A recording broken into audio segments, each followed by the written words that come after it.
So what is the laws of reflection? What we know? Suppose this is a smooth surface. This is the incident ray. This will be the reflected ray, and this will be the perpendicular drawn at the point of incident. Now this will be the angle of incident. This will be the angle of reflection.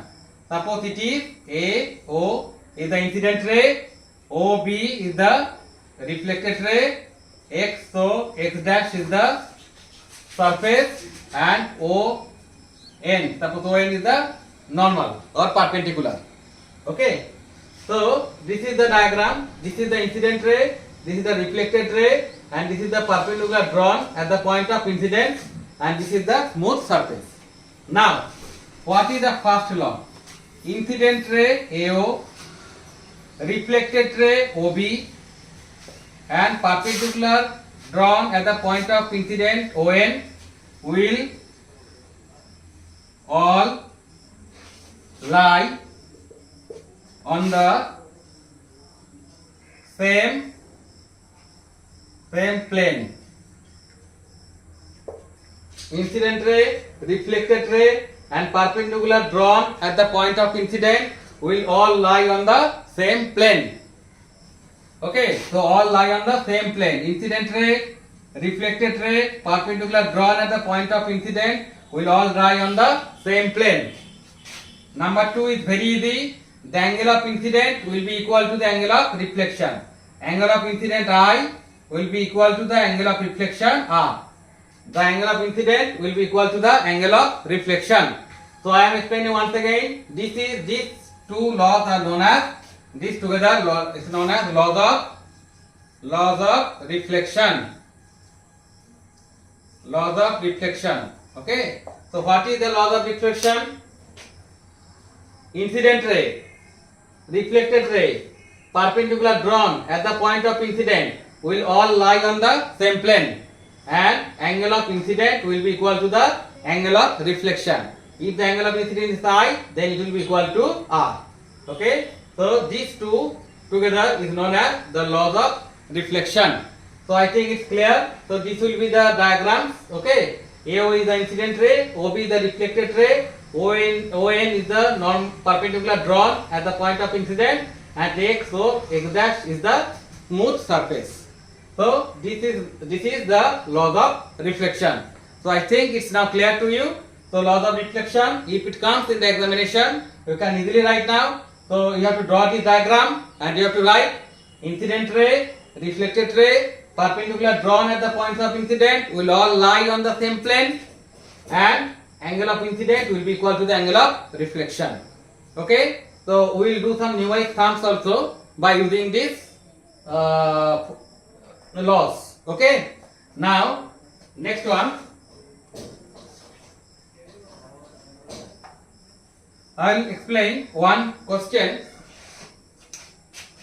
In the last class I have discussed about regular and irregular reflection. Okay. So suppose this is a regular reflection. This is regular reflection. You have to give the arrow sign. And this will be irregular. This is regular reflection, and this will be what?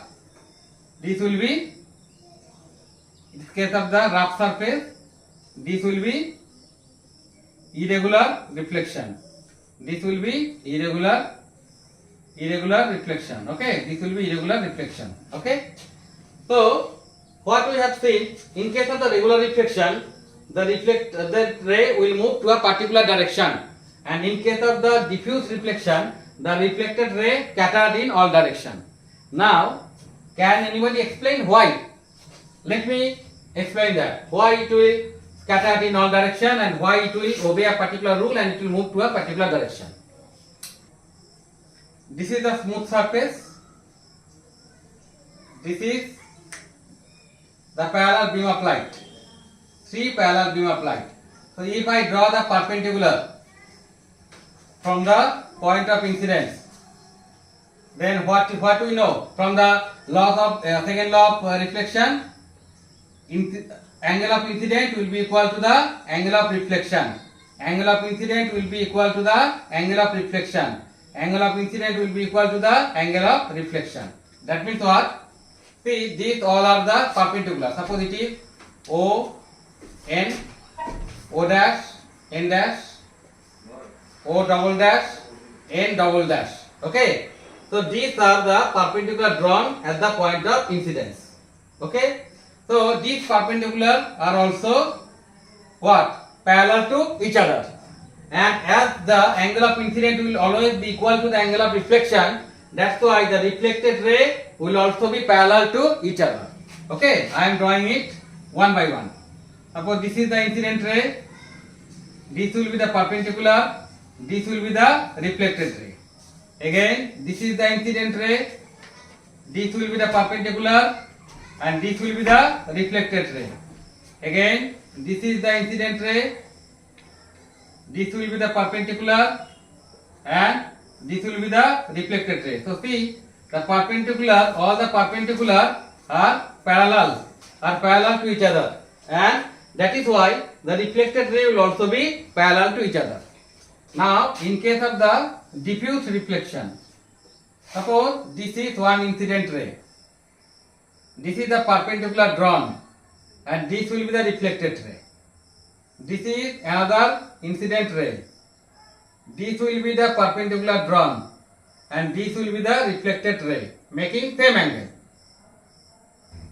So, okay, so this is one perpendicular, this is one perpendicular, and this is another perpendicular. So these two are, this is another perpendicular. So these two are not parallel. Okay, suppose let us consider another ray. Suppose this is another ray.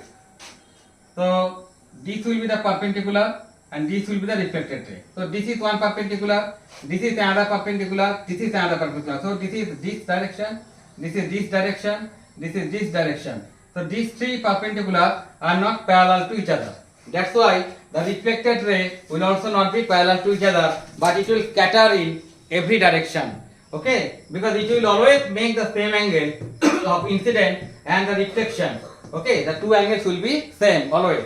That's why it will move to a particular direction. So this is why in case of the regular reflection, the reflected ray will move to a particular direction, and in case of the diffuse reflection, the reflected ray will not move to a particular direction, rather it will scatter in every direction. So students, now we have already learned about the regular reflection, diffuse or irregular reflection, laws of reflection, why in regular reflection it will move to a particular direction, why in case of irregular reflection it will scatter in all direction. That already we come to know.